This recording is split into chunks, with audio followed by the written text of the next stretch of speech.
अस्सलाम वालेकुम स्टूडेंट्स। सो आज हम लोग मैथ की एक्सरसाइज 2B सॉल्व करेंगे। 2A we already discuss, chapter 1 we already discuss. अगर आप वो वीडियो देखना चाहते हैं तो आप मेरे चैनल पे जाके प्लेलिस्ट में जाएं, वो सारी वीडियोस वहाँ पे मौजूद हैं, आपको वो वीडियोस मिल जाएंगी। 2A में हमने डायरेक्ट प्रोपोर्शनल पढ़ा था। आज हम जो स्टार्ट करेंगे 2B, उसमें हम इनडायरेक्ट प्रोपोर्शनल पढ़ेंगे कि इनडायरेक्ट क्या एक चीज़ ज़्यादा होगी तो दूसरी चीज़ कम होगी। वहाँ पे क्या था कि एक चीज़ ज़्यादा हो रही है तो दूसरी चीज़ भी ज़्यादा हो रही थी। यहाँ पे एस इनडायरेक्ट में ये है कि एक चीज़ अगर आपकी बढ़ रही है तो दूसरी चीज़ आपकी डेफिनेटली कम होगी। तो ऐसा इनडायरेक्ट में हम लोग सॉल्व करते हैं। सो हम स्टार्ट करते हैं अपना ये एक्सरसाइज, और चैप्टर क्वेश्चन नंबर 1 हम रीड करते हैं, दैन फिर हम रजिस्टर पे इसको सॉल्व करेंगे। 1 है, which of the following quantities are in inverse proportional. आपने ये हमारे पास ई तक 5 आपके पास एक स्टेटमेंट्स गिवन है, इसमें से आपने ये बताना है कि इसमें से कौन सी अजम्पशन जो है इनवर्स है और कौन सी डायरेक्ट प्रोपोर्शनल है। ठीक है, state the assumption made in each case. हर चीज़ हर के हमने पढ़नी है स्टेटमेंट, उसमें बताना है कि ये इनडायरेक्ट है या डायरेक्ट है। ठीक है, so let's do the first one.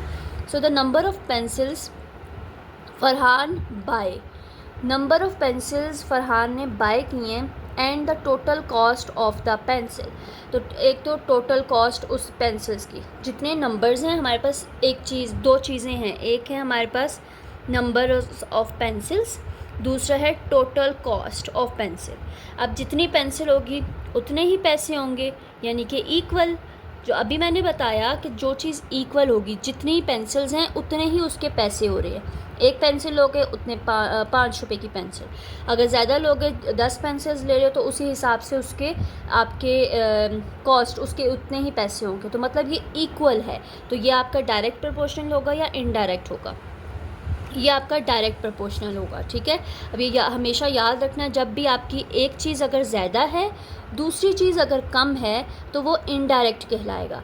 अगर आपकी एक चीज़ नंबर ऑफ़ पेंसिल्स भी उतने और उसी हिसाब से उसके नंबर्स पैसे हैं तो वो इक्वल है, तो वो डायरेक्ट प्रोपोर्शनल कहलाएगा। सो हमारा जो फर्स्ट वाली अजम्पशंस थी वो क्या है, डायरेक्ट प्रोपोर्शनल है। ठीक है, ये क्वेश्चन हम लोग ओरली कर लेते हैं, फिर क्वेश्चन नंबर 2 से हम लोग रफ कॉपी पे स्टार्ट करेंगे। ठीक है, पार्ट बी हमारे पास है। So the number of tap filling a tank and the time taken to fill the tank. हमारे पास दो चीज़ें गिवन है, नंबर ऑफ़ टैब्स। टैब्स क्या होते हैं, ये काफ़ी बच्चों को पता होगा, नहीं पता तो मैं इसकी उर्दू बता देती हूँ। टैब जो टूटी होती है, टूटियाँ जिसको हम कहते हैं, ये वो। And the time taken to fill the tank, और कितना टाइम लगेगा। हमारे पास एक टैंक है, उसमें हमने पानी भरना है। ठीक है, तो जितनी नंबर्स ऑफ़ टैब्स होंगे कितना टाइम लगेगा। ज़्यादा टैब्स होंगे तो पानी जल्दी भरा जाएगा, कम टैब्स होंगे तो पानी कम भरा जाएगा। तो एक तरह से ये है कि नंबर्स ऑफ़ टैब्स, ज़्यादा टूटियाँ हैं, एस है, तो मतलब टाइम भी उसमें क्या लगेगा, कम लगेगा। टूटियाँ ज़्यादा हैं, टैब्स ज़्यादा हैं, पानी भरने में टाइम कम लगेगा, तो ये क्या हुआ, इन्वर्स प्रोपोर्शनल हुआ। यानी कि एक चीज़ ज़्यादा है दूसरी चीज़ कम है, इन्वर्स प्रोपोर्शनल होगा। यहाँ पे नंबर ऑफ़ पेंसिल्स भी उतनी थी और उसी हिसाब से उसकी टोटल कॉस्ट थी, तो वो बराबर था, इक्वल था, तो वो डायरेक्ट प्रोपोर्शनल कहलाएगा। बस ये अपने स्टेटमेंट्स को याद रखना है, इसी हिसाब से एक क्वेश्चन आपका आएगा। तो ये मे बी आपका फर्स्ट टर्म के एग्ज़ाम्स में ऐसा है, असेसमेंट वगैरह में ऐसा नहीं पूछा जाएगा, मे बी ये फिल इन द ब्लैंक्स की फॉर्म में पूछा जाएगा, या फिर आपको बताना होगा कि कौन सा इन्वर्स है या कौन सा डायरेक्ट प्रोपोर्शनल है। बस आपने ये याद रखना है कि जो दोनों चीज़ें बराबर हैं, इक्वल हैं, वो डायरेक्ट प्रोपोर्शनल कहलाएंगी। इक्वली ऊपर नीचे हो रहा है, अगर तो वो एक चीज़ ज़्यादा है एक चीज़ कम है, या एक चीज़ कम है दूसरी ज़्यादा है, तो वो फिर आपका इनडायरेक्ट इन्वर्स प्रोपोर्शनल होगा। ठीक है, सो हम अब चलते हैं सी पार्ट की तरफ। तो number of man laying a road and the time taken to finish laying the road. मतलब नंबर ऑफ़ मैन जो हैं वो रोड बना रहे हैं। दो चीज़ें इसमें भी, एक है नंबर ऑफ़ मैन, दूसरा है टाइम टेकन, उनको कितना टाइम लगेगा रोड बनाने में। अब जितने ज़्यादा बंदे होंगे उतनी जल्दी रोड बनेगी, तो जाहिर है एक चीज़ बंदे ज़्यादा हैं रोड कम टाइम में, टाइम कम लगेगा। तो ये क्या है, ये भी इन्वर्स प्रोपोर्शनल ही है। आई होप आपको अब समझ आ गया हो कि अब हमारे पास बंदे अगर ज़्यादा हैं एक ही रोड पे तो कितना टाइम लगेगा, टाइम तो कम लगेगा। अगर 10 बंदे लग रहे हैं, एक छोटा सा रोड है, उसको जल्दी जल्दी सारे मिलके काम करेंगे तो बहुत जल्दी काम होगा। तो ये है इन्वर्स प्रोपोर्शनल, ठीक है। अगर आप पार्ट डी देखो, number of cattles to be fed and the amount of fodder. Cattles क्या हैं, भैंसे वगैरह, और उनका जो चारा है। अगर नंबर ऑफ़ कैटल्स, जितनी कैटल्स होंगी उतना ही चारा लगेगा, ठीक है, उतना ही हम लोग उसको खाना खिलाएंगे। अगर कैटल ज़्यादा हैं तो खाना भी ज़्यादा होगा, राइट। तो अब वो एक चीज़ है, बराबर है, ये इक्वल ही है, जितनी कैटल्स उतना चारा, तो ये डायरेक्ट प्रोपोर्शनल कहलाएगा, ठीक है। The number of, part E है हमारा, 5th पार्ट लास्ट है इस क्वेश्चन का। The number of cattles to be fed and the time taken to finish a certain amount of a fodder. हमारे पास इसमें भी दो चीज़ें हैं, एक तो नंबर ऑफ़ कैटल्स, कितनी भैंसें हैं हमारे पास, और वो कितना टाइम ले रही हैं अपना चारे को ख़त्म करने में। अब देखो, अगर चारा ज़्यादा है और हमारे पास जो भैंसें हैं वो कम है, तो वो चारा पड़ा रहेगा और वो आहिस्ता आहिस्ता खाएंगी, यानी कि एक चीज़ ज़्यादा है इसमें, एक चीज़ कम है इसमें, तो वो क्या कहलाएगी, इन्वर्स प्रोपोर्शनल कहलाएगी। तो ये इस फर्स्ट क्वेश्चन हमारा अब यहाँ पे कंप्लीट हुआ। इसमें सिर्फ आपने यही करना है, आपने ये बताना है सिर्फ कि ये इन्वर्स प्रोपोर्शनल है या फिर डायरेक्ट प्रोपोर्शनल है, ठीक है। So this is your question number 1। अब 2 को एक दफ़ा यहाँ रीड कर लेते हैं, फिर हम लोग मूव करते हैं अपने रजिस्टर पे। 8 मैन है हमारे पास, can build a bridge in 12 days, मतलब 8 बंदे हैं और वो 12 दिन में ब्रिज को बना रहे हैं। दो चीज़ें हमारे पास, जैसे हमने फर्स्ट एक्सरसाइज में किया था ना 2A में, कि मैन और डेज़, तो 8 बंदे 12 दिन। फाइंड द टाइम टेकन, अब आप टाइम बताओ कि 6 बंदे कितने दिनों में वो बनाएंगे। अब इसको हमने एक्सप्लेन करना है, तो इसको हम अब रफ कॉपी पे सॉल्व करते हैं। सो यहाँ पे हम सॉल्व कर रहे हैं क्वेश्चन नंबर 2। क्या चीज़ गिवन थी, मैन, MEN मैन, और दूसरी क्या थी, डेज़। सो हमारे पास कितने बंदे थे, 8 बंदे थे, और वो 12 दिनों में ब्रिज बना रहे हैं, ठीक है। और फिर उसने कहा है अगर हमारे पास 6 बंदे हैं तो वो कितने दिनों में ब्रिज बनाएंगे, ये बताना है, ठीक है। सो अब देखो, बंदे कम थे, दिन ज़्यादा लग रहे हैं, इक्वल नहीं है ना। So this is inverse proportional. तो इसी एक्सरसाइज में हम सिर्फ इन्वर्स प्रोपोर्शनल के क्वेश्चंस को सॉल्व करेंगे, ठीक है। फार्मूला हम इसमें लगाएंगे, यहाँ मैं फार्मूला बता देती हूँ, हमने पीछे एक्सरसाइज में भी पढ़े हैं। x2 x1 equal to y1 y2, ये इन्वर्स प्रोपोर्शनल का फॉर्मूला आपने याद रखना है। y1 y2 तो वही रहेगा, बट x2 ऊपर होगा, x1 नीचे होगा। ये इस जब भी इन्वर्स प्रोपोर्शनल की क्वेश्चन आए, आपने ये इस फार्मूला को याद रखना है, ठीक है। अब इसी हिसाब से हम अपनी वैल्यूज़ को पुट करेंगे। ये हमारा x1 था, ये हमारा x2 था, ये y1 था, ये y2 था, ठीक है। अब हमारा फॉर्मूले में x2 ऊपर है, यानी कि 6 को ऊपर लिखेंगे, x1 8 को नीचे लिखेंगे, इक्वल y1 हमारे पास क्या है 12, y2 हमारे पास क्या है x। अब देखो, हमने फर्स्ट एक्सरसाइज में क्या किया था, x यहाँ डिवाइड हो रहा था और फिर हम वहाँ जाके मल्टीप्लाई करवा रहे थे, x को नहीं, वो हम क्या कर रहे थे, जो वैल्यू हमने फाइंड करनी थी हम उसको ऊपर रख रहे थे, बाकी जो डिवाइड हो रहा था उसको मल्टीप्लाई करवा रहे थे। इस केस में अगर आपका x नीचे आ जाए तो आप इसको क्रॉस मल्टीप्लिकेशन करोगे, ठीक है। ये याद रखना है, एक तो फॉर्मूला याद रखना है, दूसरी चीज़ अभी मैं नेक्स्ट क्वेश्चन करवाऊँगी तो फिर मैं बताऊँगी करना क्या है। अगर तो x नीचे है तो हम क्रॉस मल्टीप्लिकेशन करवाएंगे। इन केस अगर x ऊपर होता तो हम जो 12 नीचे था उसको फिर यहाँ डिवाइड हो रहा था तो मैं वहाँ जाके मल्टीप्लाई करवा देती, जो हमने एक्सरसाइज 2A में सॉल्व किए थे, ठीक है। तो बस ये चीज़ याद रखनी है, अगर तो x नीचे आया आपके पास तो आप क्रॉस मल्टीप्लिकेशन करोगे। अब 6 को अगर हम x से मल्टीप्लाई करें, 6x equal to 8 multiply 12, 6x, अब यानी कि हम 6 यहाँ पे क्या हो रहा है, x के साथ मल्टीप्लाई हो रहा है, वहाँ जाके क्या होगा, डिवाइड होगा, x अपॉन 8 मल्टीप्लाई 12 अपॉन 6, ठीक है। इसको सॉल्व कर लेते हैं कैलकुलेटर से। 8 मल्टीप्लाई 12 डिवाइडेड बाय 6 किया तो 16। सो हमारे पास क्या आंसर आया, 16 days। तो हमें पता चल गया कि अगर 8 बंदे 12 दिनों में काम कर रहे हैं तो 6 बंदे 16 दिनों में काम करेंगे। ठीक है, तो बस यही था आपका क्वेश्चन नंबर 2।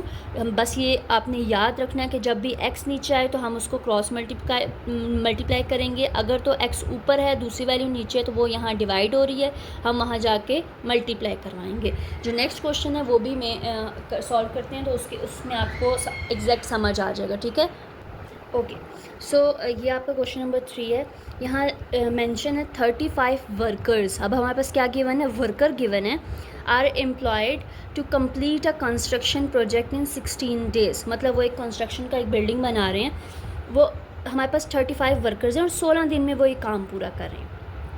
ठीक है, तो हम ये डाटा साथ ही लिख लेते हैं अपने रजिस्टर पे कि हमारे पास, एक मिनट, अब यहाँ मैं लिख लेती हूँ। ये क्वेश्चन नंबर 3 है। क्या गिवन है हमारे पास, वर्कर्स, और क्या गिवन है, डेज़। 35 वर्कर्स हैं और 16 दिनों में वो काम पूरा कर रहे हैं, ये मैंने लिख लिया। ठीक है, उसके बाद वो आगे क्या कह रहे हैं, अगर आप इसको ध्यान से देखें, बिफोर द प्रोजेक्ट स्टार्ट होने से पहले the boss of the company is told that he need to complete the project in 14 days. उसने पहले ही बता दिया कि मुझे ये प्रोजेक्ट 14 दिनों में पूरा होता हुआ चाहिए, मतलब होना चाहिए पूरा। अब जबकि हमने अभी यहाँ देखा है कि 35 वर्कर्स जो हैं 16 दिनों में पूरा कर रहे हैं, जबकि बॉस ने कहा है मुझे कितने दिनों में चाहिए, 14 डेज़ में चाहिए। तो हमारे पास सेकंड जो डेज़ है वो भी आ गया, वो कितने हैं, 14 डेज़। वर्कर्स अब हमने फाइंड करने होंगे, तो हमारे पास ये चीज़ बन गई। आगे के सवाल को हम पूरा कंप्लीट पढ़ लेते हैं। अज्यूम करो that all the workers work at the same rate. सिर्फ आप अज्यूम करो कि जितने भी वर्कर्स काम कर रहे हैं वो एक ही रेट में काम कर रहे हैं। How many more workers does he need to employ in order to complete the project on time. अब देखो हमें और कितने वर्कर्स की ज़रूरत पड़ेगी टाइम पे 14 दिनों में काम पूरा करने की, जबकि अभी उन्होंने लिखा भी है कि 35 16 दिनों में कर रहे हैं, तो हमें तो वर्कर्स थोड़े ज़्यादा चाहिए होंगे ताकि हम 14 दिनों तक पहुंच सकें। तो अब हम इसको सॉल्व करते हैं और फिर मैं आपको समझाती हूँ कि ये कैसे सॉल्व होगा। अब यहाँ देखें, हमने फार्मूला पढ़ा है इन्वर्स प्रोपोर्शनल का, x2 ऊपर x1 नीचे, बाकी y1 और y2 सेम टू सेम वैसा ही होगा। ठीक है, अब x2 हमारे पास क्या है, x ऊपर 35 नीचे इक्वल टू 16/14, वो एज इट इज़ आ गया। अब मैंने अभी इस क्वेश्चन में आपको बताया कि अगर x नीचे हो तो हम क्रॉस मल्टीप्लाई करेंगे, अगर x ऊपर हो तो वो तो डेफिनेटली बहुत इजी है, ये हम एक्सरसाइज 2A में भी करके आए हैं। अब 235 यहाँ डिवाइड हो रहा है, वहाँ जाके सीधा क्या हो जाएगा, मल्टीप्लाई हो जाएगा, x की वैल्यू आ जाएगी 16 डिवाइडेड बाई 14 मल्टीप्लाई 35। इस सब को सॉल्व करने के बाद हमारे पास जो आंसर आता है वो आता है 40 वर्कर्स। ठीक है, but this is not the exact answer. उसने क्या पूछा है, हमें और कितने वर्कर्स चाहिए काम पूरा करने के लिए। 35 तो ऑलरेडी हैं, क्या 40 और चाहिए होंगे, तो ये बहुत ज़्यादा हो जाएगा। तो हम क्या करेंगे, 40 वर्कर्स अभी हमारे पास आए हैं, ऑलरेडी कितने थे, 35 थे, तो 40 में से हम 35 वर्कर्स को माइनस करेंगे तो हमें पता चलेगा कि उसको और कितने वर्कर्स चाहिए, 5 आएगा। तो 5 वर्कर्स उसको मज़ीद चाहिए होंगे काम 14 दिनों में पूरा करने के लिए। तो यहाँ पे हम लिख लेते हैं नंबर्स ऑफ वर्कर्स नीडेड, कितनी की ज़रूरत है, ऑलरेडी अभी कितना आया 40, कितने मौजूद हैं 35। तो हम ये नहीं कह सकते कि उसको 40 वर्कर्स की ज़रूरत है, नो, 35 तो ऑलरेडी मौजूद है, 40 हमारा आंसर आ रहा है। तो ये कॉमन सेंस की बात है, इतने हम कर ही नहीं सकते।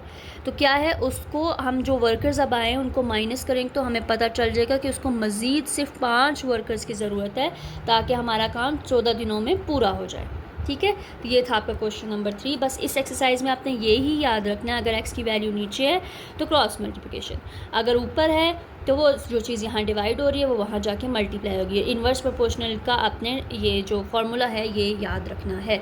Now move to the question number 4। Okay, question number 4 अगर हम पहले रीड कर लेते हैं, consignment of fodder can feed 1 to 6 kettles for 50 days। मतलब fodder मतलब वो जो चारा है वो इतने 1260 केटल्स को हम लोग 50 दिनों में खाना खिला रहे हैं। अब हमारे पास क्या चीज़ गिवन है, नंबर्स ऑफ केटल्स कितने, 1260, कितने दिन है 50। एक चीज़ तो गिवन आ गई हमारे डाटा में, डाटा एक तो कैटल और दूसरा डेज़ आ गया। अब उन्होंने कहा है आपने पार्ट 1 में बताना है, फाइंड करना है the number of kettles. Kettles कितनी होंगी 75 डेज़ में, अगर खाना अगर हम उनको चारा खिला रहे हैं तो कैटल्स कितनी होनी चाहिए। तो मतलब हमने कैटल्स फाइंड करनी है पार्ट ए में। पार्ट बी में फिर हम लोग आगे फर्दर वो बाद में देखेंगे, पहले हम पार्ट ए को सॉल्व करते हैं। तो हम इसको यहाँ सॉल्व कर लेते हैं। ये है आपका क्वेश्चन नंबर 4। हमारे पास क्या चीज़ गिवन है, नंबर, एक minute, okay, number of kettles, ठीक है, और क्या गिवन है हमारे पास, डेज़ गिवन है। नंबर ऑफ़ कैटल्स कितनी है हमारे पास 1260 और हमारे पास डेज़ कितनी है 50, ठीक है। अब उन्होंने कहा है आपने नंबर ऑफ़ कैटल्स निकालनी है और आपके पास 75 डेज़ मौजूद हैं। हमने अभी फार्मूला पढ़ा था इन्वर्स प्रोपोर्शनल का कि x2 ऊपर x1 नीचे पॉन y1 ऊपर y2 नीचे, दिस इज़ द फार्मूला। अब हमारे पास x2 x है तो वो ऊपर आ जाएगा और 1260 नीचे आ जाएंगे, इक्वल टू 50/75। ये हमें पता है अगर नीचे कोई भी वैल्यू हो तो यहाँ डिवाइड हो रही है तो वहाँ जाके क्या हो जाएगी, मल्टीप्लाई हो जाएगी। x equal 50/75 multiply 1260।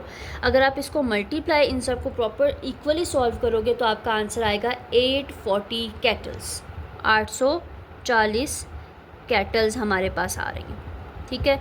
ये पार्ट ए का आंसर आया क्योंकि उन्होंने हमसे ये पूछा है कि आप ये बताओ कि कितनी जो कैटल्स हैं वो चारा कितने दिनों में खाएंगी या ख़त्म करेंगी। तो हमें अब पता चल गया कि 75 डेज़ में इतनी भैंसें जो हैं वो चारा खा रही हैं, जबकि उसने कहा था कि इतनी जो कैटल्स हैं उनमें जो चारा हम लोग वो खा रही हैं, खाना खा रही हैं, तो वो 50 डेज़ था।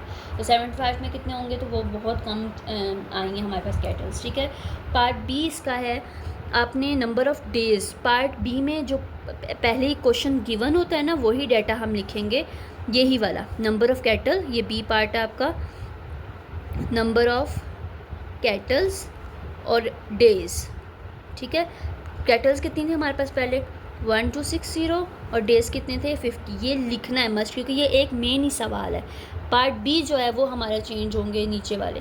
तो अब इसमें पार्ट बी में हमारे पास कैटल्स गिवन है दैट इज़ 1575 और हमने डेज़ बताने हैं कि डेज़ कितनी है, ठीक है। तो ये क्वेश्चन याद रखना, क्वेश्चन मेन नहीं होता है बट जो पार्ट उसके दिए होते हैं वो हम नीचे वाले पार्ट में चेंज करते हैं। अब हमें पता है x2 ऊपर है, फार्मूला हम यही लगा रहे हैं, मैं दोबारा लिख नहीं रही। 1575 ऊपर 1260 नीचे 50/x। अब x नीचे है तो अब हम क्या करेंगे, जो हमने क्वेश्चन नंबर 2 में किया है, x नीचे हो तो हम क्रॉस मल्टीप्लिकेशन करेंगे, इसको इससे मल्टीप्लाई करवा देंगे, 1575 को x आ जाएगा, उसके बाद इक्वल टू अगर हम 1260 मल्टीप्लाई 50 करते हैं, ठीक है। तो इसको सॉल्व कर लेते हैं। इसको सॉल्व करने से 1260 मल्टीप्लाई 50 हमने किया तो हमारे पास आया 63000 इक्वल टू, ये वैल्यू यहाँ मल्टीप्लाई हो रही थी x से, वहाँ जाके क्या हो जाएगी, डिवाइड हो जाएगी। मैं डायरेक्ट कर रही हूँ, आप लोग स्टेप वाइज करना, ठीक है। डिवाइडेड बाय 1575 तो हमारा आंसर आता है 40। तो कितने दिनों में, 40 days. This is your answer and this is your question number 4। I hope आपको क्लियर हो गया हो कि अभी आपने कैसे क्वेश्चंस को सॉल्व करना है। ये इन्वर्स प्रोपोर्शनल का कौन सा फॉर्मूला यूज़ होगा, एक ही फॉर्मूला इसमें यूज़ कर रहे हैं, 2A में भी हमने एक ही यूज़ किया था। अब हमारा इस एक्सरसाइज का लास्ट क्वेश्चन है, क्वेश्चन नंबर 5। अब हम वो सॉल्व करते हैं।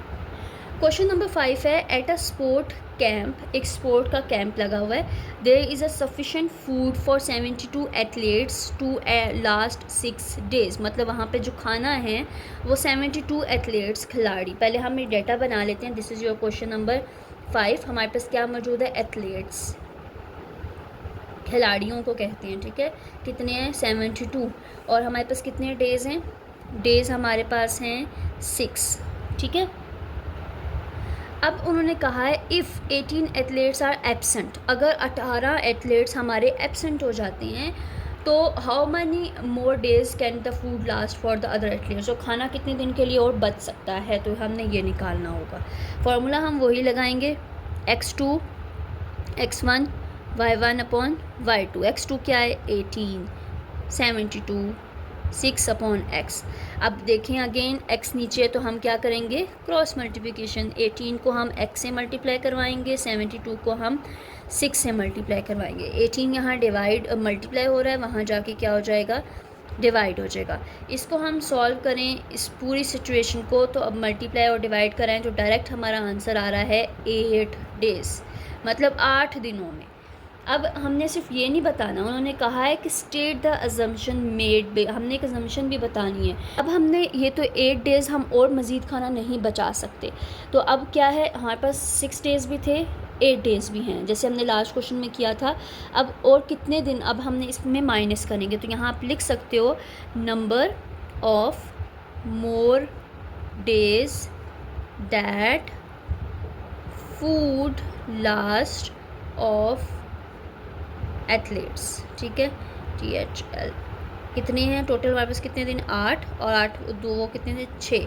8 में से 6 निकाल दो, 2 डेज़। तब हमें पता चल गया कि वो खाना कितने दिन और रहेगा, पड़ा रहेगा, यानी कि दोबारा यूज़ होगा, तो वो 6 दिन, क्योंकि हमारे 18 एथलीट्स तो एब्सेंट हैं, तो और मज़ीद कितने दिन हम खाना चला सकते हैं। 72 का 6 डेज़ था, अब 18 का कितने दिन होगा? वो 8 दिन है, तो अब टोटल जो हम और मज़ीद खाना 2 दिन चला सकते हैं, तो वो हमने 8 में से 6 को माइनस किया, आपका आंसर आ गया। Now your second chapter is completed. I hope आपको कोई प्रॉब्लम ना हो।